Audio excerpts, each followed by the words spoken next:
Mon sujet ce matin, c'est « Croissons de gloire en gloire ». Vous pouvez répéter avec moi ? « Croissons de gloire en gloire ».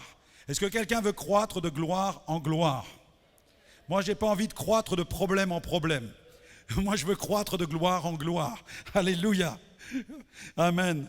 Dans Marc chapitre 9, regardez dans votre Bible, nous allons être entraînés dans une scène, la scène de la transfiguration. Scène de la transfiguration. Marc chapitre 9, versets 1 à 9.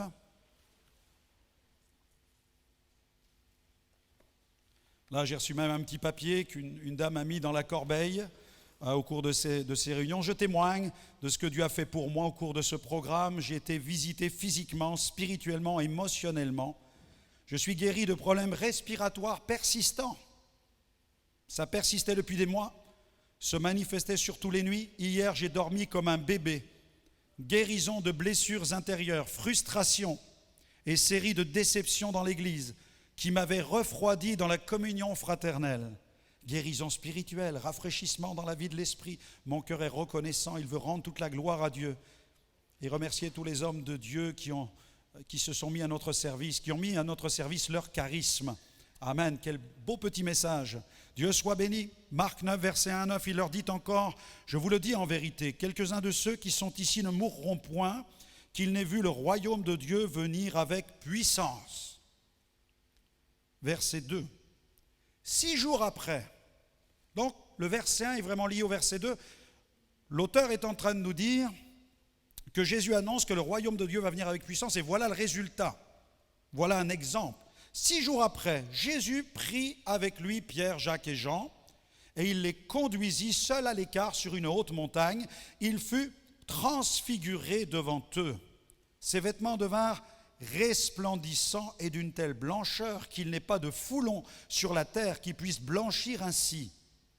Élie et Moïse leur apparurent s'entretenant avec Jésus. Pierre, prenant la parole, dit à Jésus, « Rabbi, et il est bon que nous soyons ici. Et dressons 3 tentes, une pour toi, une pour Moïse et une pour Élie. » Car ils ne savaient que dire, l'effroi les ayant saisis. Une nuée vint les couvrir, et de la nuée sortit une voix. « Celui-ci est mon fils bien-aimé, écoutez-le. » Aussitôt, les disciples regardèrent tout autour, et ils ne virent que Jésus seul avec eux. Comme ils descendaient de la montagne, Jésus leur recommanda de ne dire à personne ce qu'ils avaient vu jusqu'à ce que le Fils de l'homme fût ressuscité des morts. Ils retinrent cette parole, se demandant entre eux ce que c'est que ressusciter des morts.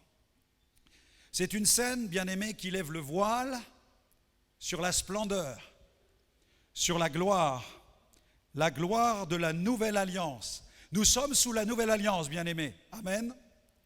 Et cette scène me montre aussi que le passé combat toujours contre le présent. Le passé combat toujours contre le présent. Et vous avez tous un arrière-plan chrétien, peut-être catholique, protestant, évangélique, baptiste, évangélique interplanétaire. Vous savez, il y a tellement de tendances évangéliques et tellement d'aventuriers dans les églises évangéliques qu'on peut rencontrer toutes sortes de chemins, toutes sortes de parcours. Et le passé combat souvent contre le présent parce que nous venons vers Dieu avec notre passé. Parfois même c'est un passif, comme cette dame l'a écrit dans ce petit courrier, parce que quand je lis ce courrier, j'y vois aussi du passif. Et le passif, parfois, il est lourd, il est pesant. On a été victime de telles situations, on a traversé les tempêtes, on a été peut-être critiqué, on a claqué la porte d'une église, de 2 églises, on a souffert peut-être du dirigisme de certains ministères, peut-être souffert aussi du caractère de certains chrétiens, de déception, de frustration, de promesses qui nous ont été faites. Donc ce qui fait qu'on arrive vers le Seigneur avec ce poids. Et là, les apôtres, ils sont avec Jésus, mais ils ont aussi leur passif, et leur passif se trouve dans la Torah. Et quand ils lisent, ils ont leur passé, ils ont leur histoire, qui peut devenir et qui est devenu un passif pour eux. Parce que quand ils lisaient l'Ancien Testament, ils voyaient Moïse, le tabernacle, les tentes, la gloire de Dieu dans le tabernacle, et là ils sont avec Jésus, et tout à coup le passé est en train de les rattraper. nos traditions, nos carcans entrent sans cesse en compétition avec le mouvement de l'esprit. Mais cette scène illustre de façon si parfaite le fait que nous sommes appelés à évoluer dans la gloire de Dieu. Premier point, une plus grande intimité. Croître dans la gloire de Dieu réclame une plus grande intimité avec le Seigneur. Amen. Il nous faut lui consacrer du temps, passer du temps avec lui. Le texte nous dit, regardez au verset 2, nous allons suivre le texte ensemble et voir que c'est une croissance de gloire en gloire. Verset 2, 6 jours après, Jésus prit avec lui Pierre, Jacques et Jean. Nous avons là pour eux une saison d'opportunité. Quelqu'un dira, mais pourquoi pas les autres? Bonne question. Bonne question. On n'a pas vraiment de réponse théologique à cela. Mais on sait que Jésus sait qui il choisit. Jésus sait toujours ce qu'il fait. Et quand il désigne telle ou telle personne, il sait pourquoi il le fait. C'est Jésus-Christ, Christos, Kurios, dans le texte original, c'est-à-dire Seigneur. Quand on dit Jésus-Christ, ce n'est pas la formule Jésus-Christ, tiens, ça fait bien, ce n'est pas Jésus-Christ, non, c'est Jésus le Christ, Jésus le Seigneur, Jésus celui qui gouverne son Église, Jésus celui qui choisit. Et il a décidé d'offrir une opportunité à Pierre, Jacques et Jean de saisir des grâces nouvelles pour qu'ils puissent développer une intimité plus grande avec le Seigneur. Et ils vont donner suite aux invitations du Seigneur. Ils ont été alors les témoins de choses glorieuses. Ils ont vécu cela. C'est un privilège qu'ils ont eu avec Jésus. Mais j'aimerais vous dire quelque chose d'important ce matin, frères et sœurs. Ce privilège est accordé maintenant à tous ceux qui le veulent sous la grâce. Amen. Si je me penche sur la vie de Pierre, Jacques et Jean, je vais trouver certaines similitudes car Jésus les a souvent pris avec lui. Pour une résurrection, par exemple. Lorsqu'il se rend dans une maison où un enfant est décédé, il ne prend que Pierre, Jacques et Jean. Il rentre dans la maison, on ferme la porte, on met dehors les pleureuses. Et puis là, le miracle va s'opérer. Pierre va être là, il va assister. Il va voir comment Jésus opère une résurrection.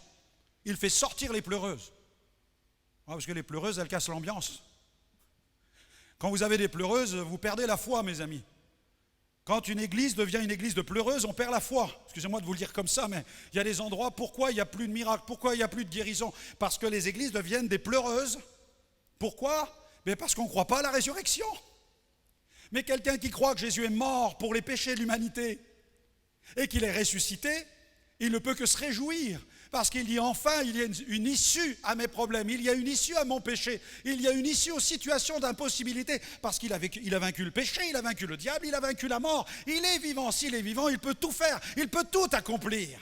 On l'a chanté, je peux tout accomplir avec lui, alléluia, Dieu soit béni. C'est pourquoi l'église de Christ sur la terre doit être une église qui est centrée, elle est christocentrique, centrée sur la personne de Jésus. Elle doit prêcher que le Christ est mort sur la croix pour les péchés de l'humanité.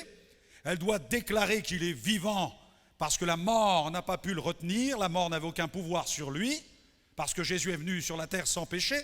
Elle doit le déclarer, elle doit croire qu'il est vivant, elle doit croire aussi qu'il est apparu à un grand nombre de témoins, qu'il est remonté dans la gloire, qu'il est sur le trône des trônes, qu'il a répandu le Saint-Esprit, qu'il est le chef de l'Église et qu'il bâtit son Église. Des églises, des communautés s'éteignent.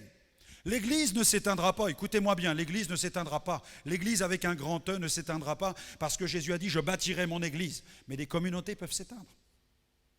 Si elles ne prêchent plus l'Évangile, elles vont s'éteindre. Si moi je ne prêche plus l'évangile, je vais m'éteindre, je vais perdre la vie, parce que la vie se trouve dans le Christ qui est vivant et qui est ressuscité. Amen. Alors ils ont pris Pierre, Jacques, il a pris Pierre, Jacques et Jean, et Pierre, Jacques, Jean, dans la maison où l'enfant était mort, ils ont vu comment Jésus a ressuscité. Et vous voyez dans les actes des apôtres, plus tard, l'apôtre Pierre qui rentre dans une maison où une femme est décédée, une servante de Dieu, il va mettre tout le monde dehors aussi, il va prier, et la personne va ressusciter parce qu'il a appris avec Jésus comment faire. L'onction vous enseignera toutes choses. L'onction du Saint-Esprit. Amen. Merci Seigneur. Pourquoi Pierre, Jacques et Jean? Pourquoi? Peut-être parce qu'ils avaient plus soif que les autres. Là aussi, on ne peut pas vivre dans une sorte de déterminisme où les uns sont déterminés au succès, les autres à l'échec. Mais il y a un moment, un kairos à saisir. Il y a des moments dans notre vie chrétienne où on doit dire « je switch, je change, j'active le levier, je veux que ma vie change. » Amen. Vous avez bien des gens qui entendent le message de la croix, Jésus est mort pour leurs péchés. Ils entendent ce message, ils sont émus, ils disent « ce pasteur, il a prêché sur la croix, ça a touché, j'étais touché en plein cœur, j'ai pleuré. » Ils pleurent sur leurs péchés, mais écoutez-moi bien, le problème qu'ils ont, c'est qu'ils ne quittent pas leurs péchés. Si tu ne quittes pas ton péché, tu vas seulement pleurer sur tes péchés. Mais Jésus n'est pas mort pour que tu pleures sur tes péchés, il est mort pour que tu lâches ton péché et que ta vie soit transformée. Mais si tu ne le lâches pas, ta vie n'aura aucun résultat, tu ne verras pas de transformation. Tu pourras mettre une croix autour de ton cou. Mais une chaise électrique, c'est beaucoup plus contemporain, mon ami. Vous savez qu'une croix, c'est un gibet, c'est un objet de malédiction. Et nous accrochons des croix autour de nos cous. Si nous l'accrochons, il faut croire que Jésus est ressuscité, je vous l'avoue. Il y en a certains se tatouent la croix ici, sur le front, ailleurs, partout. Ils ne savent même pas pourquoi ils la mettent à l'endroit. Quand ils sont satanistes, ils la mettent à l'envers. Mais est-ce qu'on sait vraiment ce que signifie que la croix? Que peut-être tu as une Bible avec une croix sur ta Bible qui est sur la table de chevet, tu dis de cette manière, la nuit les démons ne vont pas venir me traficoter là. Je protège la croix. Et la Bible, ce n'est pas un talisman, ce n'est pas un gris-gris. Non, la croix doit être dans notre cœur. Jésus est mort sur la croix pour mes péchés, il est ressuscité le 3e jour. La croix, c'est le symbole d'une malédiction, la résurrection, c'est le symbole d'une victoire. Il a gagné. Pourquoi a-t-il gagné? Parce qu'il était sans péché. C'est le seul sur la terre qui pouvait faire cela. Si à cette époque, Bouddha avait vécu, il n'aurait pas pu donner sa vie sur une croix pour nos péchés. Ni Confucius, ni Nelson Mandela, ni Martin Luther King. Le seul qui pouvait mourir sur une croix, il n'existait pas sur la terre. C'est pourquoi il est venu du ciel. C'est Jésus, le Fils de Dieu, l'émanation de Dieu. La parole faite chair, alléluia. Plus d'intimité. Alors, vas-tu être un Pierre, un Jacques, un Jean? Est-ce que ce matin, tu vas dire, pasteur, là, dans ma vie spirituelle, il faut que ça bouge, j'ai envie de vivre de l'intimité avec le Seigneur, je veux être comme Pierre, comme Jacques, comme Jean, et avoir ce privilège de répondre à cette opportunité de le suivre et de vivre la gloire de la vie chrétienne. Oh, moi, ça m'excite, moi, de voir le Seigneur se manifester dans la vie des gens. Il n'y a rien de plus extraordinaire, il n'y a rien de plus épanouissant, rien ne nous comble plus que de voir le Seigneur se manifester dans la vie des autres et les voir être changés par la puissance de Dieu. Une plus grande intimité. Deuxième point, une plus grande révélation de la personne de Jésus. Regardez, on continue dans le texte. Il fut transfiguré devant eux. Ses vêtements devinrent resplendissants, d'une telle blancheur qu'il n'y ait pas de foulon sur la terre qui puisse blanchir ainsi. Ils étaient là seuls, à l'écart. Et chaque croyant doit se mettre vraiment à l'écart pour comprendre que Jésus est celui dont la Bible dit qu'il est le Fils de Dieu. Dans Jean chapitre 1er, il est écrit, au commencement était la parole était avec Dieu, la parole était Dieu et nous avons contemplé la gloire du Fils unique venu du Père. Plus de gloire, croître de gloire en gloire réclame de notre part plus d'intimité. Je vais chercher plus d'intimité. Et mes amis, c'est dans cette intimité que Jésus va resplendir, que la gloire de Jésus va m'envahir, que je vais recevoir une révélation de la personne de Jésus. Mon ami, si Jésus est mort, tu ne recevras rien. Si dans ta tête, Jésus n'est seulement que quelqu'un qui est mort, tu ne recevras aucune révélation. Nous, on ne prie pas les morts, j'ai déjà dit ici. On ne prie pas les morts. Mais Jésus est vivant. Alors si je prie le Père au nom de Jésus, le Christ qui est ressuscité, par la puissance du Saint-Esprit me révèle sa gloire resplendissante. Amen. Pendant qu'il brillait, l'aspect de son visage changea. Ses vêtements sont devenus comme de la lumière. Amen. Troisième point, une plus grande foi. Croissons de gloire en gloire, plus d'intimité, plus de révélation de la personne de Jésus, selon Jean 1. Plus de foi, une plus grande foi. C'est ce que nous pourrions appeler ce matin le principe de la galvanisation. Je ne sais pas s'il y a quelqu'un qui travaille dans la métallurgie ce matin. S'il y a quelqu'un qui connaît le métal, comment on peut consolider du métal. Mais il y a une technique métallurgique qui consiste à tremper une pièce de métal dans un bain de zinc fondu, ayant pour effet de la rendre plus résistante, plus forte. De cette manière, on peut dire que la transfiguration de Jésus a fait office de galvanisation des disciples qui en furent les témoins. Lorsque nous sommes témoins de la manifestation de la gloire de Dieu, notre foi s'en trouve galvanisée, fortifiée, vivifiée. C'est ce qui s'est passé dans le réveil de Samarie quand Philippe prêcha l'évangile. Les foules tout entières sont venues l'écouter lorsqu'elles apprirent, et le texte dit, et virent les miracles qu'il faisait. Or, mes amis, l'un des plus beaux miracles que j'ai vus, c'est avec un incroyant. Ou plutôt un croyant, mais je vais dire, il est croyant parce qu'il avait une autre religion, extrémiste, radicalisé. Et nous étions en Afrique, devant 25 000 personnes. Et puis, ce jour-là, il y a un homme qui vient dans la foule, furieux, parce que les miracles se produisent tous les soirs et tous les villageois qui retournent vers leur village rapportent les miracles. Alors quand vous avez la famille qui ramène l'aveugle qui a recouvré la vue dans le village, c'est une explosion. Alors vous imaginez des centaines de miracles parmi une foule, les gens qui rapportent la bonne nouvelle et un extrémiste religieux qui voit son fonds de commerce se réduire à une peau de chagrin et qui vient pour m'empêcher de prêcher. Alors il entre dans la foule, mais moi je ne le vois pas. Il y a 25 000 personnes qui sont en train de sauter sur place, en train de célébrer Dieu. Alors en Afrique, avec la poussière qu'il y a par terre, j'étais sur la Lune en fait, ou sur Mars, je ne sais pas où, mais sur une autre planète. Je ne vois pas ce qui se passe. Mais pendant que je prêche, les pasteurs arrivent derrière moi sur l'estrade et ils tiennent un homme au milieu d'eux. Et l'homme est comme ça, vous voyez, comme ça. Et je me demande ce qui se passe. Et l'un des pasteurs dit, frère Alexandre, il faut qu'il parle. Et alors on lui donne un micro, et vous avez le micro qui était comme ça. Et le gars il commence à s'adresser aux 25 000 personnes. Il dit, j'étais venu pour empêcher le pasteur de prêcher. Et il dit, je suis venu dans la foule pour le faire taire. Je voulais traverser la foule, lui arracher le micro pour qu'il cesse de prêcher son Jésus. Et alors que je traverse la foule, il dit, mais écoutez-moi bien, j'étais infirme de la jambe gauche et je traînais ma jambe comme ça pour atteindre l'estrade. Quand tout à coup une puissance est tombée sur moi et j'étais guéri. Il dit, maintenant je suis là pour vous dire, Jésus est vraiment le Fils de Dieu. Jésus est le Fils de Dieu. Les amis, vous aviez 25 000 personnes hystériques en face de moi. Quelle puissance! Et pendant plusieurs semaines, les miracles ont continué dans les villages. Les villageois prenaient les affiches de la campagne, ils les mettaient dans les cases. Et là, comme les mouchoirs de Paul, lorsqu'ils mettaient les affiches, les démons sortaient des possédés du village. La gloire de Dieu s'est manifestée, mes amis. C'est la gloire de Dieu. Ce n'est pas notre gloire à nous, c'est sa gloire à lui. Nous ne sommes que les vases d'une gloire qui nous dépasse tellement parce qu'il est vivant, parce qu'il est ressuscité. Je ne sais pas quelle est la montagne d'impossibilité devant laquelle tu te trouves, mais je connais celui qui a le pouvoir de la prendre et de la balancer dans la mer, mon frère. Alléluia. Dieu soit loué. Croissons dans la foi. 4e point, une plus grande vision de l'Église. Nous avons ici Pierre, Jacques et Jean. Dans l'Ancien Testament, Moïse fut le seul à vivre de telles expériences. En fait, quelques personnes, pour être plus précis, les juges, les rois, les prophètes et les sacrificateurs. Ils étaient oints, et parce qu'ils étaient oints, ils étaient établis dans une fonction, ils voyaient des choses qui étaient glorieuses, mais ça n'était qu'un privilège qui leur était réservé.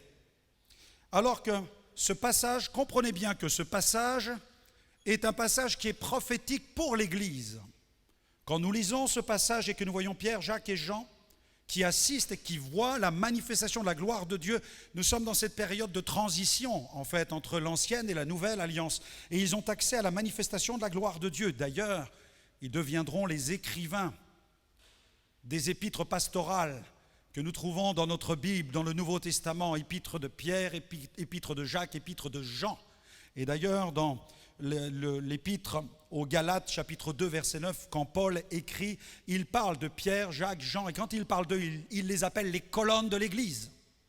Ils sont des colonnes parce qu'ils ont vu des choses que les autres n'ont pas vues. Ils ont été dans une plus grande intimité avec le Seigneur.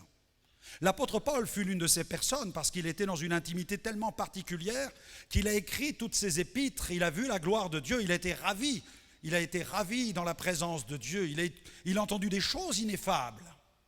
Nous sommes dans une nouvelle dispensation. Croissons de gloire en gloire, une plus grande intimité, une plus grande révélation de sa personne, une plus grande vision de l'Église, une plus grande révélation de la nouvelle alliance. Et là, nous y sommes, une plus grande révélation de la nouvelle alliance.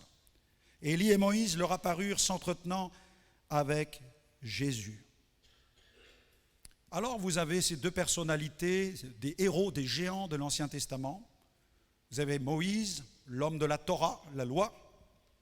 Et vous avez, sous l'Ancienne Alliance, Élie, l'homme de l'Esprit, le revivaliste prophète, qui voyait la puissance du feu tomber du ciel.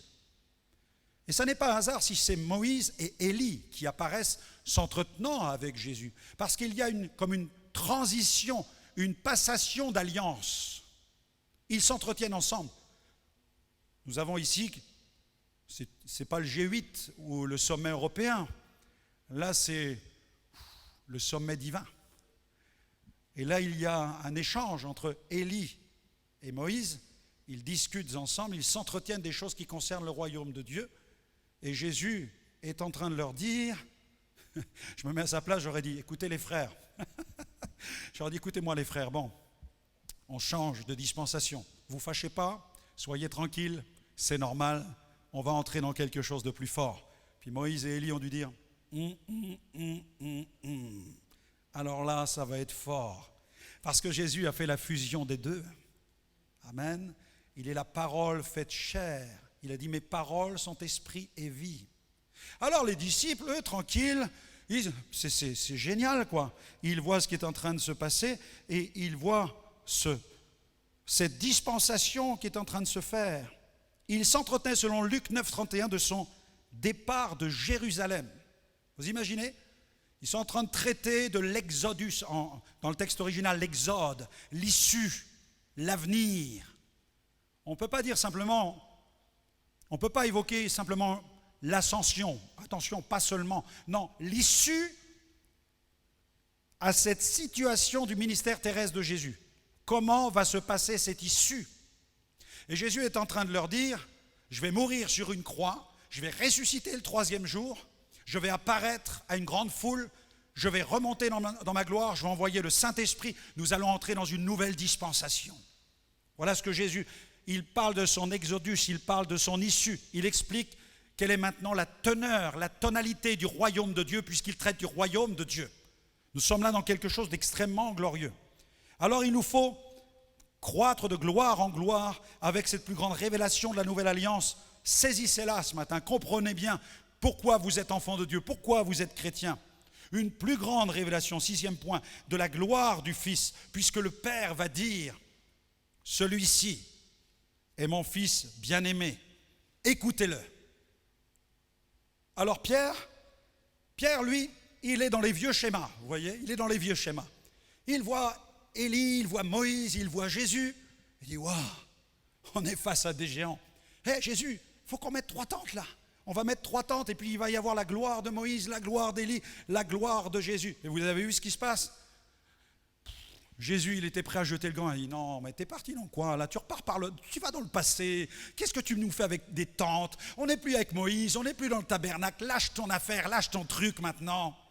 Change ! Changement ! C'est l'esprit maintenant. Et tout à coup, la gloire de Dieu est venue. Vous avez vu ? Là, ce n'est pas une tente. Non. Pourquoi certains chrétiens repartent toujours dans le tabernacle ? Parce qu'ils n'ont pas l'onction. Quand on n'a pas l'onction, quand on ne recherche plus le Saint-Esprit dans une église, on file dans le tabernacle. On file vers la loi. On file vers les traditions. On file dans le légalisme. On file dans le pharisianisme. Mais il nous faut laisser la gloire de Dieu venir nous couvrir dans l'église et entendre dans nos cœurs la voix du Père qui dit « Celui-ci, c'est mon Fils bien-aimé dans lequel j'ai mis toute mon affection. C'est lui qu'il faut maintenant écouter. » Amen. Dieu soit béni pour l'ancienne alliance. Il n'y aurait pas eu la nouvelle s'il n'y avait pas eu l'ancienne. Mais aujourd'hui, je suis un pasteur et un ministère de la nouvelle alliance. Je prie et je prêche la dispensation de la grâce parce qu'elle est libératrice. Alléluia. Dieu soit béni. La voix du Père. Et tout à coup, vous avez vu, Pierre, il cherchait les piquets, il cherchait l'étoile, si on va faire des tentes. Et tout à coup, il regarde, paf, paf, Moïse et Élie ont disparu. Et la Bible dit, Il resta Jésus seul. Jésus seul. Voilà de qui tu as besoin. Tu n'as pas besoin d'un super pasteur, d'un super apôtre, 3 étoiles, 5 étoiles, d'un général. Non, tu as besoin du chef de l'église qui s'appelle Jésus. Il a dit, je bâtirai mon église. C'est lui, c'est mon chef à moi. C'est mon général à moi. C'est ton chef à toi. C'est sur lui que tu dois bâtir ta vie. Amen. C'est avec lui que tu vas grandir et te développer. Une plus grande manifestation de sa gloire. Une nuée vint les couvrir Moïse, Élie et Jésus. Et il ne resta plus que Jésus seul. Et je terminerai par là. Une plus grande incarnation de sa gloire. Là, nous sommes en plein dans le fleuve, en plein dans le bain de la nouvelle alliance et nous allons prier dans quelques instants avec le groupe de louanges. Mais prenez votre Bible, regardez dans 2 Corinthiens chapitre 3, un passage que je vous invite à méditer chez vous. Immergez-vous dans ce passage. Ne tombez pas dans la loi. Ne tombez pas dans la loi. La loi, elle était faite pour nous mettre face à notre impossibilité de satisfaire à la justice de Dieu. Si tu veux pratiquer la loi, tu dois la pratiquer tout entière. Et la Bible dit que tu seras incapable de le faire. Donc, perds pas ton temps avec ça. Ne te fatigue pas. Non. Vis dans l'esprit. La loi, elle est là pour nous fermer la bouche. Mais l'esprit est là pour nous libérer. 2 Corinthiens 3, 17. Or, le Seigneur, c'est l'esprit. Et là où est l'esprit du Seigneur, là est la liberté. Nous tous qui, le visage découvert, contemplons comme dans un miroir la gloire du Seigneur, nous sommes transformés en la même image, de gloire en gloire, comme par le Seigneur. C'est l'Esprit qui le fait. L'Esprit. Plus que des règles, plus que des lois, plus que des préceptes, il y a Jésus, le Verbe incarné. Plus qu'un prophète comme Élie, mais un peuple de prophètes. Il a fait voler en éclats les concepts, les schémas, les paradigmes des apôtres, parce que nous avons tellement tendance à vouloir tout catégoriser, tout compartimenter, une tente pour Moïse, une tente pour Élie, une tente pour Jésus. Non, Dieu dit, la gloire de Dieu sur mon peuple. Alléluia. Devenons des vases transportant l'onction du Saint-Esprit, l'Esprit de gloire. Et si nous sommes porteurs de vie, alors la vie viendra, frères et sœurs, ne vous inquiétez pas. La compassion va venir pour les gens, pour les âmes, pour l'Église. Vous allez aimer l'Église, vous allez aimer les bien-aimés de votre assemblée, vous allez aimer vos voisins épouvantables. Est-ce que je peux entendre un amen à cela? Les voisins du dessous, même ceux du dessus, amen. Vous allez aimer votre patron, entre guillemets, exécrable. Oh Seigneur, que je l'aime, que je l'aime, que je l'aime. Oh, alléluia, bénis-le. Vous allez avoir de l'amour, un amour surnaturel parce que humainement vous n'êtes pas capable. Mais vous allez avoir l'idée de l'aimer.